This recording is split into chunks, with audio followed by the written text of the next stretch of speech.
Hello guys, welcome back to my channel. Sa video ito, ituturo ko sa inyo kung paano nga ba mag-withdraw sa ating GStocks PH.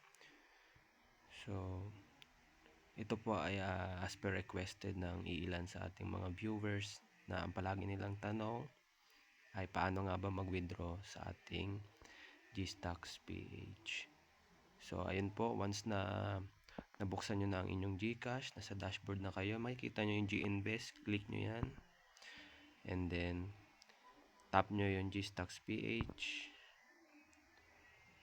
So, once na nasa GStocks PH ka na, select mo lang yung broker mo. Syempre, wala namang ibang broker dyan, kundi yung AB Capital lang. Then after, may magpa-pop out na window na nagsasabi yung nagpapaalala yung sa mga trading hours natin.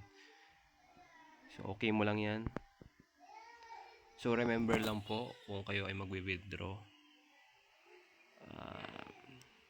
Syempre, dapat may cash balance kayo kahit magkano, katulad nitong sa akin. So yung sa money to invest mo, yan yung available money to withdraw mo. So same lang yan sila, syempre. So once nandito ka na sa GStocks PH mo, so dun sa may money to invest, doon sa baba may makikita kang arrow na pababa, i-tap mo lang yon. Then kapag na-tap mo na yon, ito lalabas na yung withdraw. So nakikita nyo, gaya ng sabi ko kanina, yung money to invest mo ay katulad lang dun sa withdrawable money mo.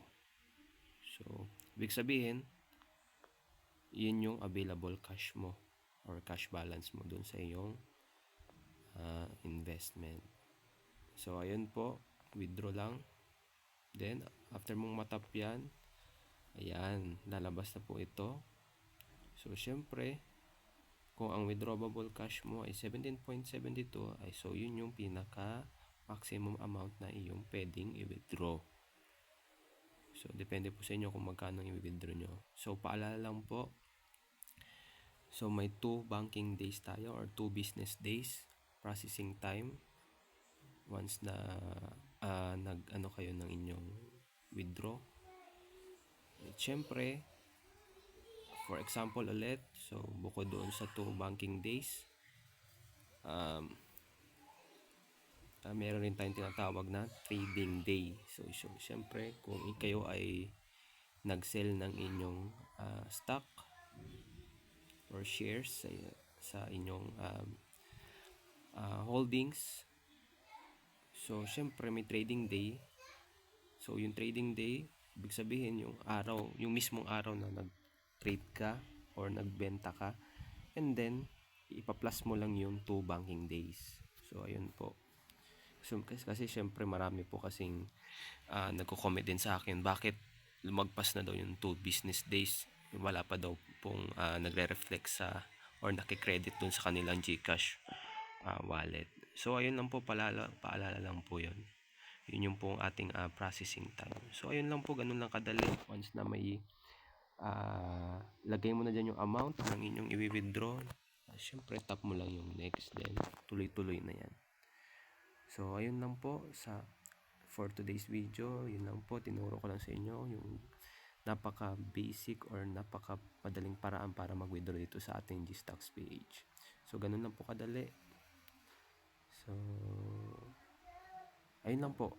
Maraming salamat po ulit sa panonood at sa pagsuporta sa ating channel. So kung gusto mo yung excuse me, kung nagustuhan mo yung mga gantong video, please consider po na i-like yung ating video